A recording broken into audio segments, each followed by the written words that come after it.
สำหรับพี่น้องมือใหม่เนาะที่ต้องการปลูกถั่วงอกด้วยระบบน้ำวนหรือว่าระบบน้ำถิ่มก็ตาม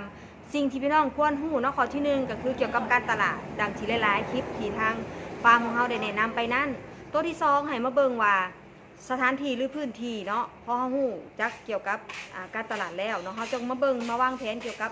อุปกรณ์หรือว่าพื้นที่ที่เราต้องการปลูกนั่นเองพี่น้องและตัวต่อมาก็สำคัญเช่นเดียวกันพี่น้องในพันธุ์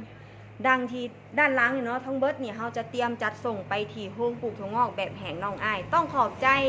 น้องเพิ่นเนาะที่เชื่อมั่นให้รัสนุนฟาร์มของเราเนี่ยส่งมอบในถั่วดีๆแบบนี้ให้เพิ่นตลอดมาเลยพี่น้องหากพี่น้องทางบ้านเนาะสนใจเกี่ยวกับการปลูกถั่วงอกแบบระบบน้ำทิ่มหรือว่าแบบระบบน้ำวนกับทางเฮากะยินดีเป็นพี่เลี้ยงให้พี่น้องเนาะจนเป็นเลยเนาะปลูกบ่เป็นบ่เคยมีความรู้บ่เคยมีประสบการณ์เกี่ยวกับการปลูกถั่วงอกทางเฮากะยินดีเป็นพี่เลี้ยงให้พี่น้องทางบ้านเลยเดินติดคัดบนใดเกี่ยวกับการปลูกถั่วงอกก็สามารถปรึกษาได้ตลอดเวลาเลยทางฟาร์มเฮาเนาะนอกจากจะมีในถั่วแขกดำพม่าคัดพิเศษจากโรงงานแล้วทางเฮาก็ยังมีแป้งกันเชื้อราสีบัวอาหารเสริมขวดเดียวจบพี่น้องไว้ตอบสนองให้พี่น้องทางบ้านนั่นเองฝากไว้น้ำพี่น้องมือนี้ทางแม่ใหญ่เบก็จะขอตัวไปจัดส่งในทั่วทั้งเบิดนี่เนาะผ่านมีไซขนส่งสาขาแก่งแหดนั่นเอง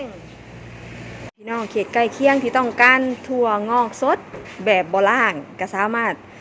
ทักถามแม่ใหญ่เบได้เนาะหรือว่าฝากอุดหนุนทางน้องอ้ายเพิ่นเนาะทางท่าแขกเพิ่นจะขายอยู่ที่ตลาดลัก3ท่าแขกนั่นเองพี่น้องไปบ่ถือกะทักหาแม่ใหญ่เบได้เด้แม่ใหญ่เบบอกพิกัดให้เนาะน้องเพิ่นจะมีถั่วงอกสดไว้คอยตอบสนองให้พี่น้องเนาะผู้ที่ต้องการถั่วงอกสดหรือว่าเอาไปขายต่อนั่นเองพี่น้องเอาฝากไว้นำเด้อพี่น้องเด้อ